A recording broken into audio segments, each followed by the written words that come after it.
دما خوش ببینرین هجا ایرو 27 ایلون 2022 روژان روژا سیشمی بویا رو گشتن هری سرکی و هری بالکشین لسرانسری جهانی رودانه امی حول بدن دناوا 20 دقیقه نوچین جهانی ده جوار پیشکش بیکن.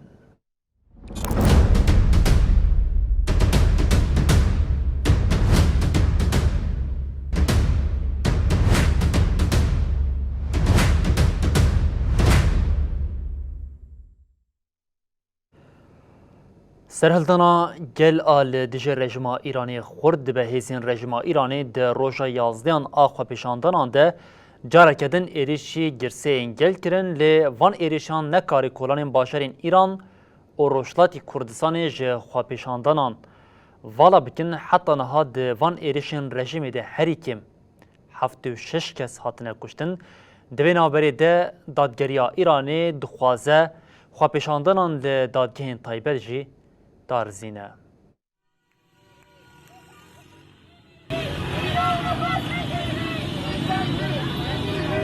دناوا ساعتین ایواریده جارکدن همان دنگو رنگ لناوا کولان باجارن ایران و رجلات کردستان هبون دومان شوات بلند به و دنگ درشمان گم نابه. لگوری دیمنن کل سرتورن جواکی تن پاروکرن دوه دروژا یاسدمینا خوپیشان داننده جارکدن خلق لقادان بون.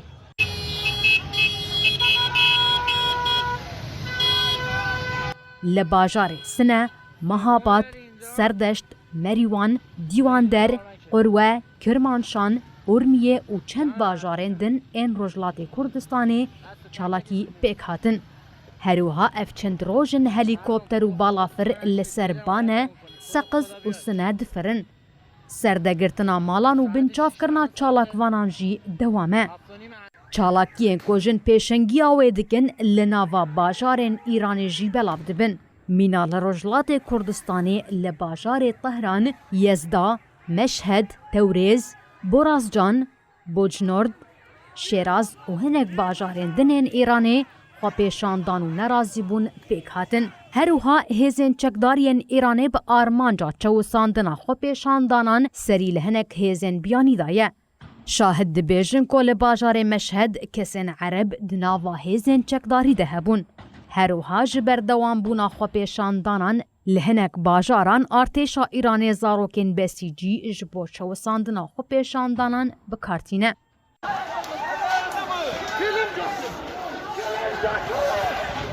ریخستنا مافی مرووانا ایرانی راگهاند که دناوا 11 روژان ده هجمارا کسین دخوا پیشاندانان ده هاتن کشتن گهاشتیه 76 دناوا وان ده 6 جن و 4 زاروک هنه. رژیم ایرانی جی ادعا ده که حتی نها 41 کس هاتن کشتن.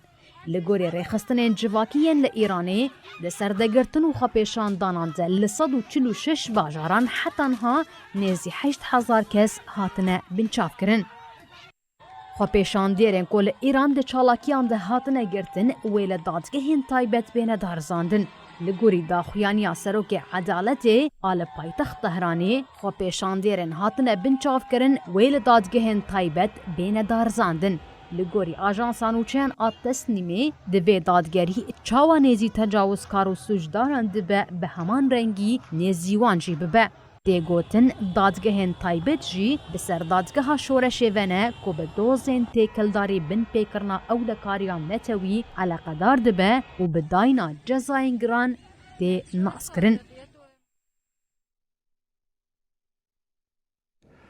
سرهلدانا جنان یا جبو جینا امینی لی ایرانی دانه دست بکرن لی ناوا جهانی جی به بالداری تیشوپاندن ددمه که کو فرانسا ایریشن تونتین هیزین رژیمان لی دیجو خواپیشان دیران شرمزار کرده جه کانادای جی برتی درکت سرک وزیر کانادای بریارده که پولیسین اخلاقین رژیما ایرانی و گلک ریادارین دنجی دناف ده جزا لسر ورن برین.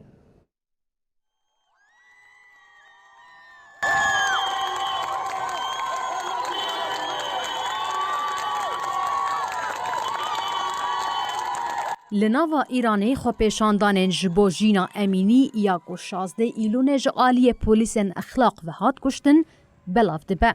هم وقتی ویه که افراوش لناوا جیهان جی جنیز و تشوپاندن. Rêveberiya Parîsê diyar kir ku ew tundiya hêzên ewlehiyê yên Îranê li dijî xwepêşandêran şermezar dikin. Presque au terme d'une semaine bien remplie, quoique il me reste aujourd'hui à participer au suivi. Wezareta Karê Derveya Fransa li ser mijarê daxuyîneke nivîskî weşand û wiha got. Ev zexta hovane di rojên dawî de bûye sedema kuştina bi dehan xwepêşandêrên jin û mêr. Me jî bi hevkarên xwe yên Ewropayê re bersiv daye van bin pêkirinên nû yên mafên jinan û mafên mirovan ên li Îranê tên kirin. Year that has passed while looking ahead with hope and optimism. Les deux dernières Di vê navberê de ji Kanada jî helwesteke tund bo zextên rejîma Îranê yên li ser xwepêşandanan derket. Serokwezîrê Kanadayê Justin Trudeau doh di daxuyaniyeke çapemeniyê de diyar kir ku ew bi jinên Îranê re ne û wiha got. Polîsên exlaqên Îranê jî di nav de em ê li ser bi dehan kes û saziyan zextan bikin. Em jî diyar dikin ku divê hikûmeta Îranê li gel guhdarî bike, zextên li ser azadî û mafan bi dawî bike, destûrê bide ku jin û bi awayekî azad pênase bikin. Em jî dengê xwe tevlî dengê xwepêşandêrên li her dera cîhanê dikin. Well, not only are we in favor of accession of Finland and Sweden, but also we're in favor of quick. Wezîra Karê Derveya Kanadayê Melanie Joly jî li desteya giştiya netewên Yekbûyê axivî û diyar kir ku ew piştgiriye dide jinên Îranê û ev tişt anî ziman. Jinên ku kuştina jîna emînî protesto dikin tên girtin û gule li wan tê reşandin.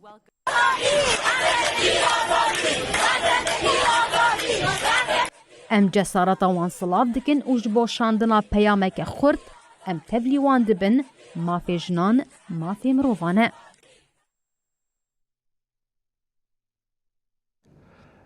Di nava krîza siyasî û aborî de li Iraqê hikûmet beriya were avakirin vê carî parlamento têk çû. Serokê Parlamentoya Iraqê Helbûsî jê peywira xwe îstifa kir sibe Parlamentoya Iraqê piştî xwepêşandanên dawiya muhatabaxê wê cara yekemîn bicive beriya civînê li herêmê tevdîreke zêde ya ewlekariyê hatiye girtin. Li Iraqê beriya salek ji helbijartina pêşwext a dehê cotmeha 2021 temam bibe, parlamento jî têk çû.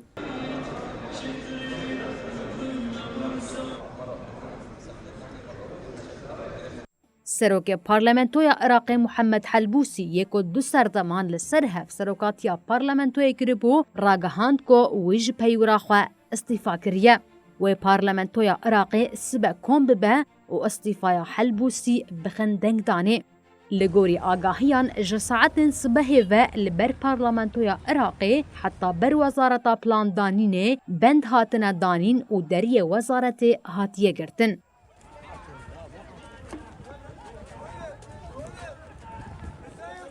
Têgotin dibe ku heman tedbîr li ser pira diçe herêma kesk û her du aliyê kerec û resafa bi hev ve girê dide jî bêgirtin.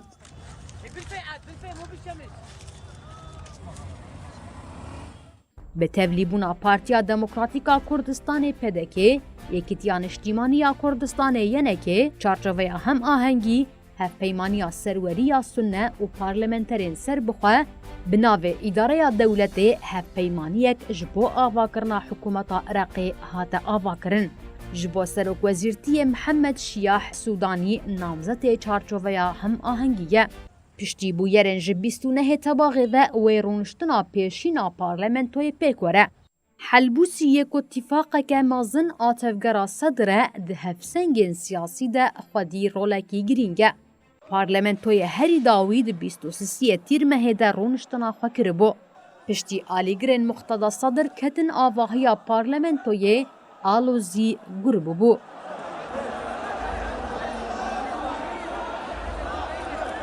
Alîgirên Sedr bi qasî mehekê li hewşa parlamentoyê rûniştibûn. Di dawiya Mihatebaxê de jî di navbera alîgirên Sedr û milîsên Heşdê Şeعبî yên ku alîgirên Îranê ne şer çêbûbû. Di van şeran de nêzî sî alîgirên Sedr hatibûn kuştin. Li gorî pisparên siyasî Helbûsî naxwaze îstîfa bike û tê diyar kirin armanca Helbûsî ew e ku piştgiriya ji bo wî tê dayîn piştrast û eşkere bike. Bi gotineke din ئەو دخوازە باوەری و پشتگیریya ji bo xwe nû bike.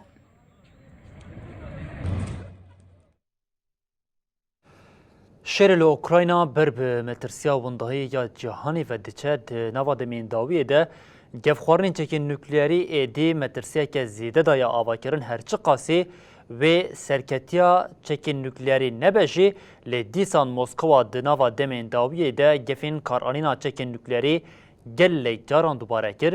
Herî dawî serokêberê ya Rusyayê Medvedev careke din ev yek dubare kiro got gefa nukleerî ne tenê gotineke.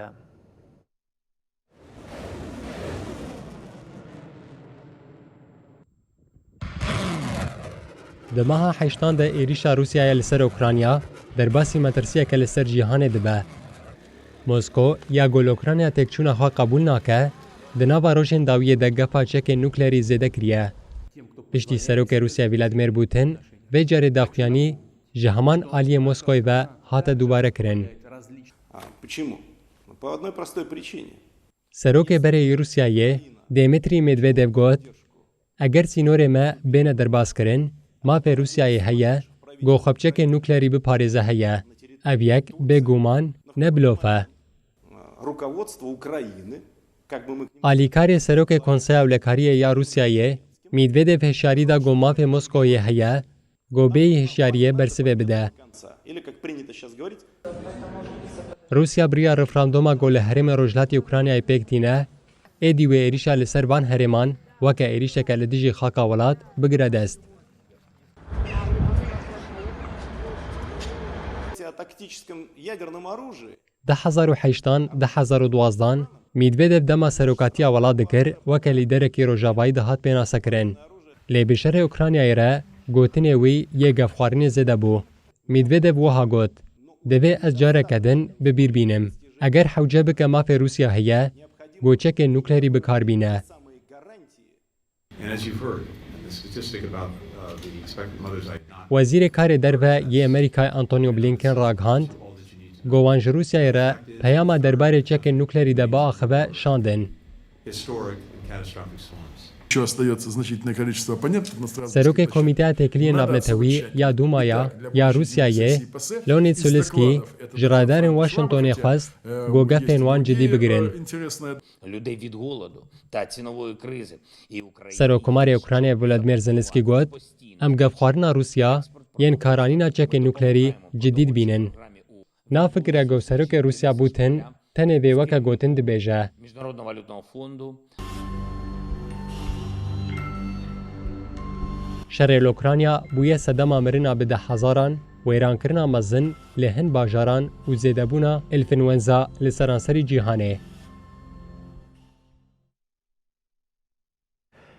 Di dawiya dawiyê de Rusya daxwaza xwe ya li Rojhilatê Ukraynayê pêk tîne xaka welat parçe dike û beş bejî li ser xaka Rusyayê zêde dike. Îro dengdana ji bo referanduma li çar herêmên Rojhilatê welat bi dawî dibe.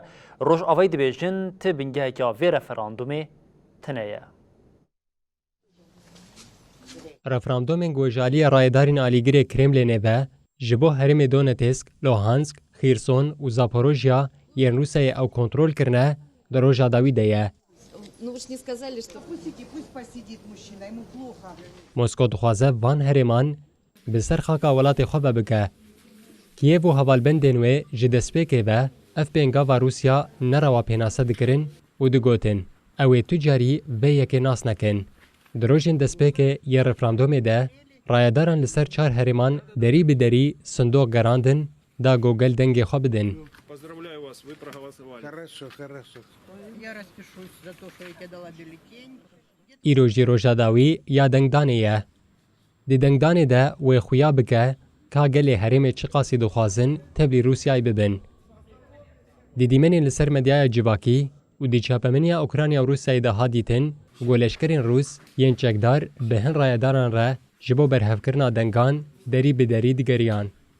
Çavdêrên navnetewî bi teqez dinirxînin ku encamên referandumê wê di bercewendiyên Rûsya de bin. Sedema vê yekê jî iddia dikin ku hilbijartin ne di rewşa adil de pêk hatine. Rayedarên alîgirê Kremlênê yên goşandina herêmên kontrolkirî yên li Ukraynayê diyar kirin ku encamên referandumê êvara sêşemê yan jî di roja pêş de dikarin bêne eşkerekirin.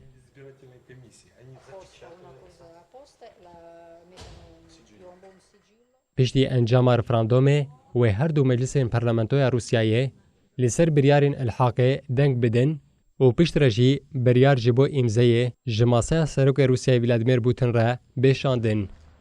Her çend welatên Rojavayê encamê referandumê nas nekin jî lê tê çavberêkirin got eger Rûsya van herêman bi xwe vegirê bide, êrişên li ser Donetsk, Luhansk û Zaporojya li ser axa Rûsyayê hatine kirin bihesibîne. Referandum heman şêwazê 2014 dema got Rûsya li qirmê pêkanî bi bîr dixe. Gelek berpirsên Rojavayî digotin got encamên referandumê wê demê wê sexte bin. Rûsyayê bawayekî neqanûnî qirm bi axa welatê xwe vegirê da. Di referanduma li herêma Donetsk û Luhanskya Rûsya wan weke komeke serbixwe dibîne, pirsa hûn piştgirî didin got komara xwe bi Rûsyayê ve weregirêdan tê kirin. Li ser sindoqên li Xîrson û Zaporojya jî hûn razî ne got ne Ukrayna derkevin, li herêmê dewleteke serbixwe ava bikin, beşdarî Federasyona Rûsyayê bibin û bibin perçeyek wê tê pirsîn.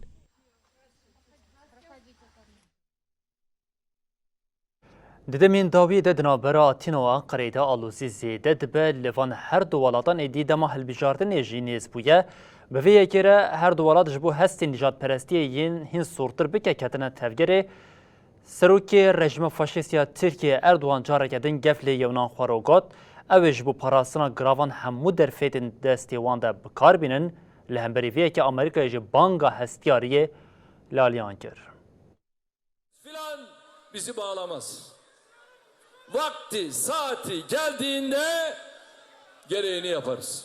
Rêveberiya Esîna piştî gefê Serokkomarê Tirkiye Recep Tayyip Erdogan lezda tevgera hêzên leşkerî ya li giravan.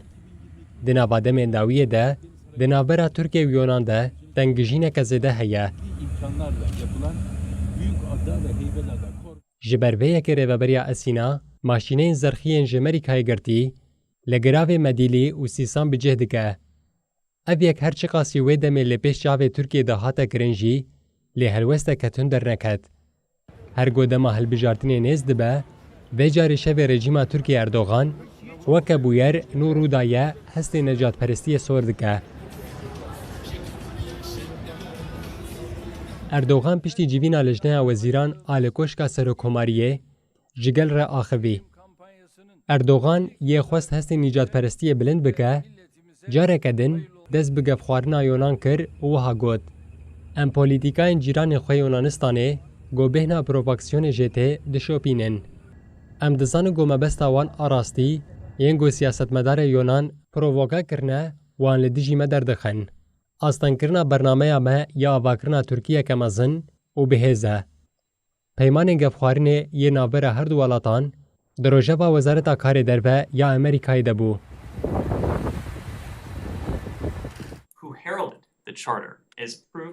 Berdevkê Wezareta Karê Derve Ned Price li ser pirsa gelo hûn ji bo zêdekirina aloziyê bifikarin wiha got.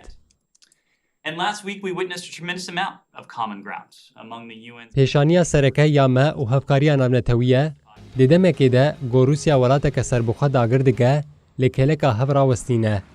Ned Price got, niha ne dema daxuyanî û kiryarên di navbera hevalbendê NATOyê de alozî zêde bike ye.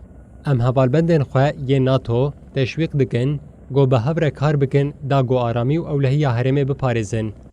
Price diyar kir got divê herkes li ser metirsiya hevpar bisekine, got ew jî gef û êrişkariya Rûsyayê ye.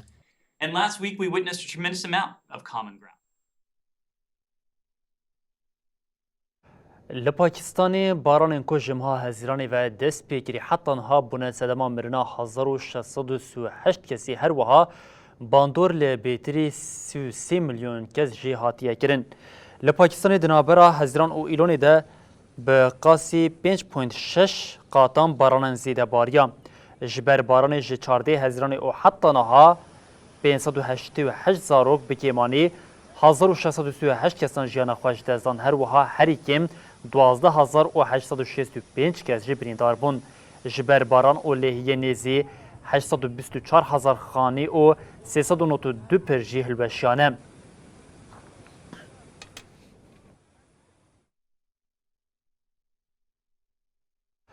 Velin üçerime bedavi bun her şadı baxtawar bin.